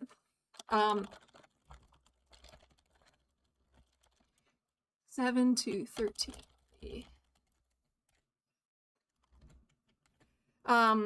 I've had to be very careful about that because I have a habit of looking around when I'm doing stuff. My lab mates used to make fun of me. You should have a post-it on your head that says, I'm not staring, I'm just forgetting to blink. Doc Racked, that might not be a bad idea. Maybe I should just get a t-shirt that says that. I'm not staring at you, I'm just zoning the hell out. Most useful shirt, right? Fun fact, when Mylan locks in midstream, they are staring at you. I need to remind myself about the webcam. That's my problem. I need to remind myself about the webcam. For a while, I was being smart and I was putting chat directly below the webcam, but I've stopped doing that. You can just stare at whatever you want. I don't want to creep people out. I don't want to creep people out. I don't want to make people uncomfortable.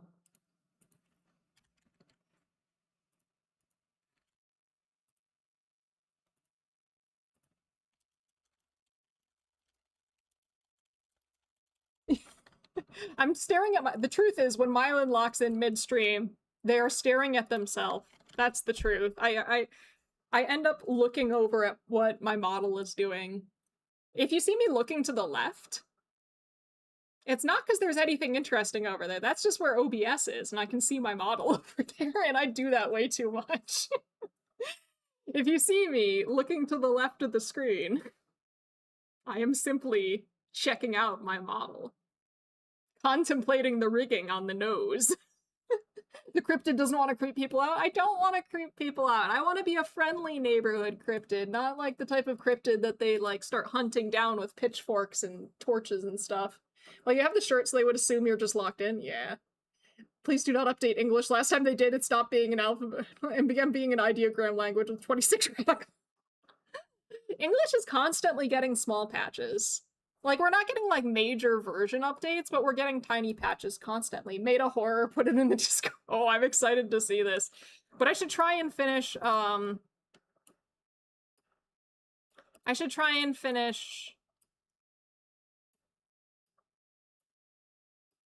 these slides before I check. That will be my reward. My reward will be checking the Discord and seeing what cursed thing Astral had made, and getting a Dr. Pepper.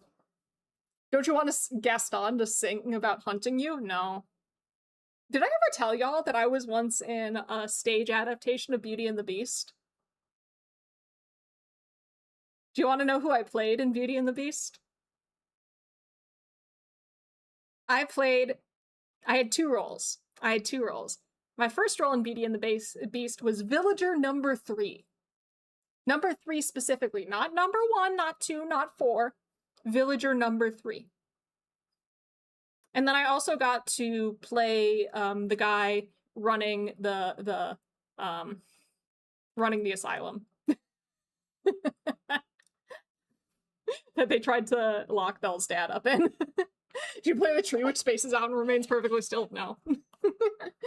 Villager number 3 and the thing. But at least one of the updates dropped gendered worlds? What do you mean chairs and females? Gender in language is such a thing, isn't it? It's so, like, how do you decide? Is it vibes? Violet should have played both Beauty and the Beast and Gaston at the same time. I would have loved to. I would have loved to. You know, I was also in a adaptation of these are amateur plays, by the way, but I was in an amateur adaptation of Aladdin, Disney's version specifically. I played Iago. I played the parrot.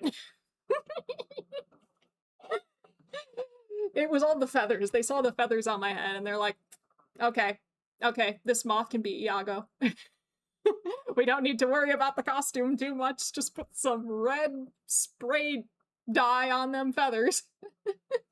Languages assigning genders to objects is very fascinating to me. Different objects have different genders and different... Yeah, that's so interesting to me too. Like, how do you decide what makes this boat a girl or whatever? Like, how do you pick? Like, and it makes me wonder if there's any things that always are assigned the same gender in every language. You know, like, gender is mostly decided by a bunch of Indo-European cave.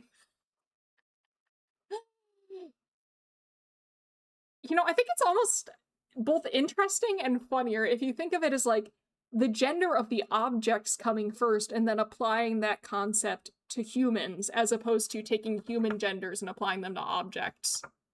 Like, oh, women just have a chair vibe, like, or something like that. Then you get Chinese where there is no him or her. Same object has different genders depending on the word you use. Oh, gosh.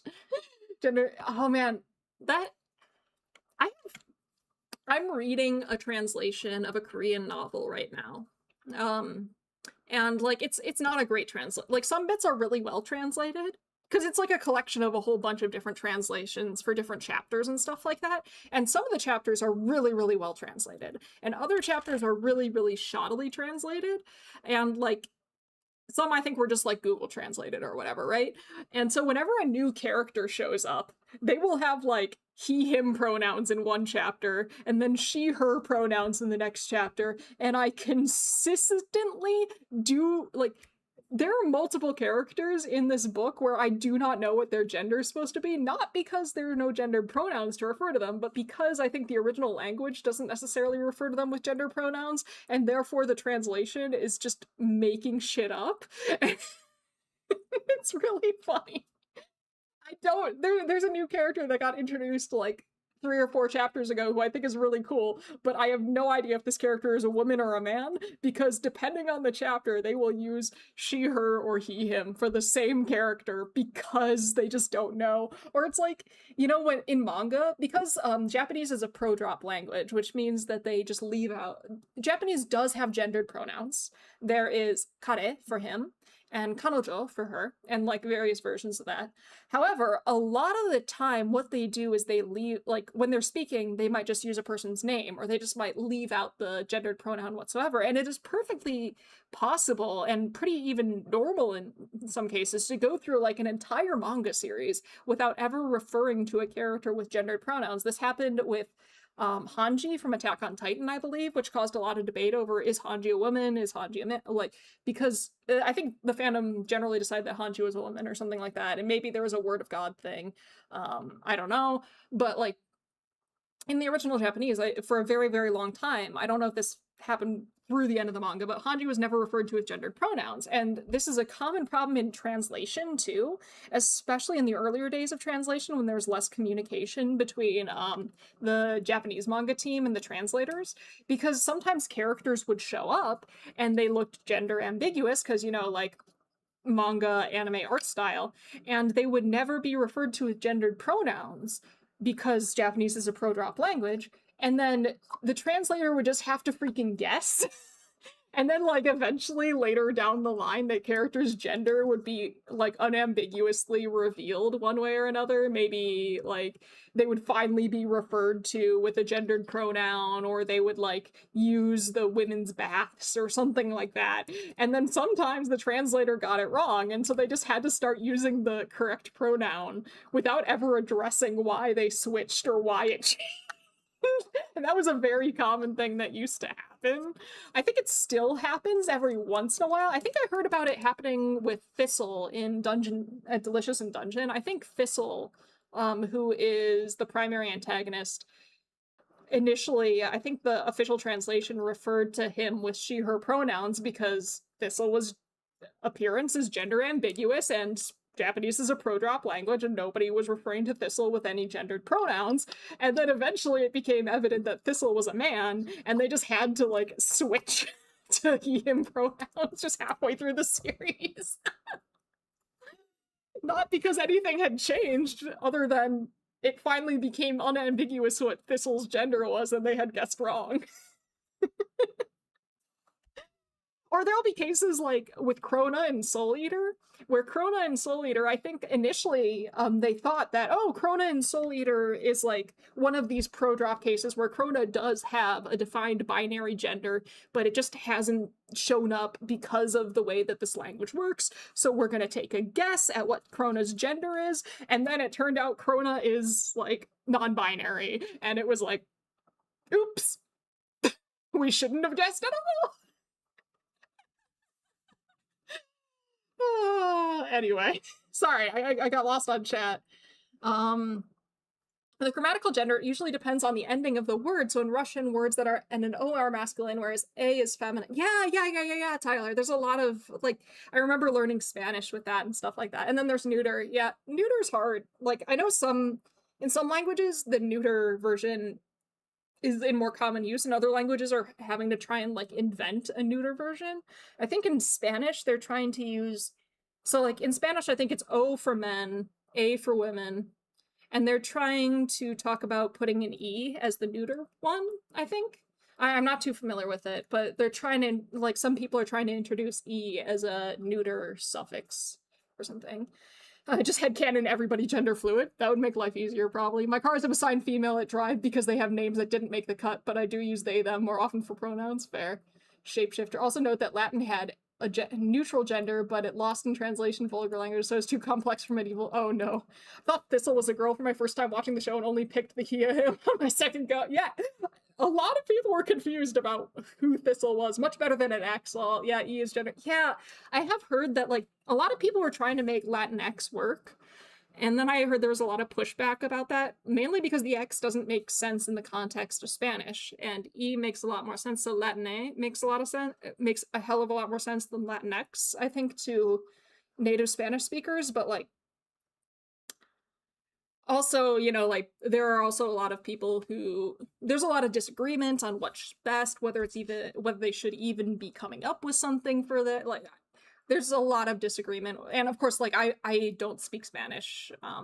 I took 7 years of Spanish, I do not remember a word of it. I remember some words of it, I guess, but I can't speak it at all. So, like, I don't really feel like I have a right to have an opinion on this matter, but it sounds like it's sounds like it's kind of a mess, and like there's no one perfect answer, and somebody's preferred answer will be somebody's no never. It's so I'm just gonna keep doing the best that I can. That's all we can do. Yeah, E feels more natural to me, but I'm not Spanish, so my opinion is purely aesthetic and worthless.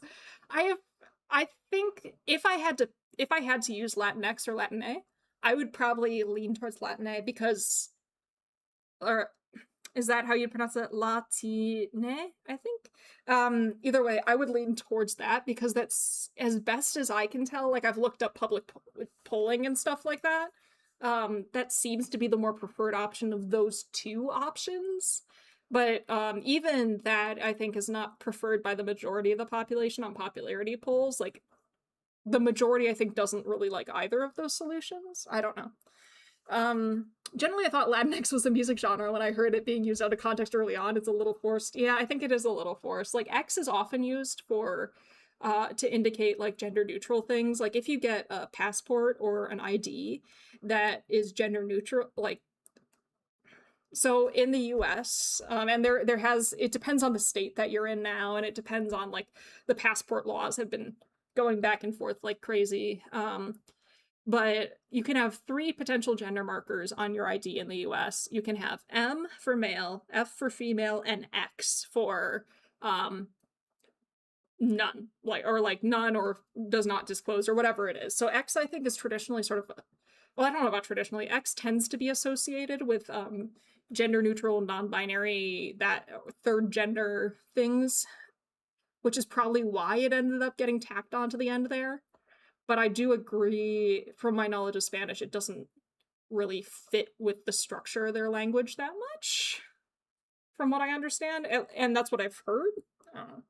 But I'm no expert. I had occasionally seen the Italian words ending in the schwa symbol when they want to be neutral. Ooh. I've only seen Latinx used by corpos. I've seen it used by corpos, and I've also seen it used by academics who are trying to discuss it. I've seen it used in various contexts, and some of my friends who are like big into like activism will use Latinx. I wonder what they do now. I haven't seen them talk about that kind of thing in a while. I wonder if they've shifted. I don't know. Generally with gendered language, it's all vibes and aesthetics. Extreme, the new gender, sure, but masculine nouns don't end in M. Find the X of this ambiguous Japanese. Oh my gosh. Oh man, oh man, oh man. There's so much going on. Oh, I need to write the alt text for this. A normal distribution of sample means it is symmetrical and unimodal. It contains means of 1,000 samples, and closely but not perfectly approximates the shape of a normal distribution. Hope that's good alt text. I have looked up how to write good alt text, but it's not really like I've ever received training on how to write good alt text, you know? Like, that's not a thing that I was ever taught, that anyone ever gave me information on. I've looked it up, but I'm hoping I'm doing an okay job of alt text. I'm just trying to, like, keep in describe all the bits that are important for understanding the reason I included the image and what the image is trying to illustrate. Sudden red blurry blob, yeah. I was using, I think some of you were here when I did my stats lectures. I'm adapting slides from one of my original stats lectures. Those red blobs are archery targets. I was using archery targets as a metaphor for variability. Like where shots landed on archery targets as a metaphor for variability in data. And that's what that was. But I'm just going to get rid of the image because I don't think that it's worth it.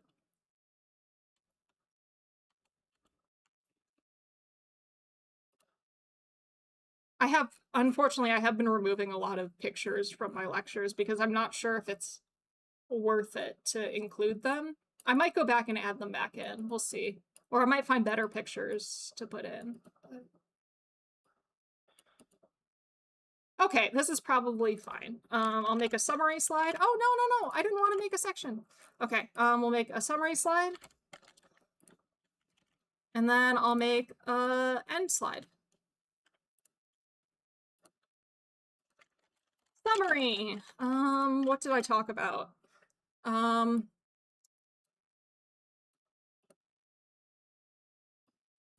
Summary. One sample will never be a perfect... What website are you using to make your presentation? I'm not using a website. I'm using just Microsoft PowerPoint. That's all. I'm using the desktop version of it, not the website version of it.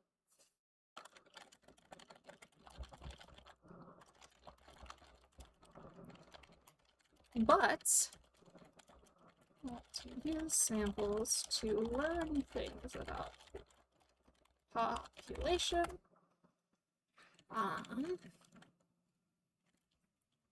sampling distributions, are frequency distributions made up of many sample means from the same population. A standard error, a measure of how far off a sample mean is from the population mean on average. That's bad wording. Of how different a sample mean is from the population mean on average.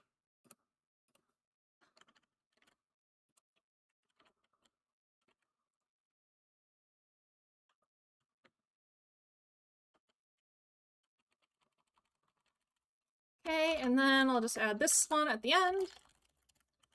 All right. I think that's it. I think that's all I really need for now. I think I'm done for the day. We did it. Thank you all so much for joining me on this journey. We have done a productivity. Great success, everybody. Thank you so much. Yay! Thank you for the celebratory celebrations. Hey, Marlon, how you doing? You're a winner. Thank you. I feel like a winner. I feel like a winner. I'm gonna have a Dr. Pepper. I'm gonna look at the cursed thing that Astral put in the Discord. Oh, thank you for coming. Thank you all. The winner is all of you as well. Thank you so much for helping me with this, for helping me lock in and helping me focus. Even if we got off track a few times, I think I would have gotten more off track if I was all alone. So much appreciated. Thank you all. It's beautiful. Trust. Oh no. Well, I'm excited to see what it is. I might do more of these productivity or these co-working streams this week, depending on my ability to lock in or not lock in. I will definitely be doing a co-working stream on Friday. It will be a collab with Poisson and Variants. We will be doing a co-working stream where we get to eat treats whenever we accomplish goals on our to-do list. And yeah, I don't really know what much else I have to say, but thank you all for joining me.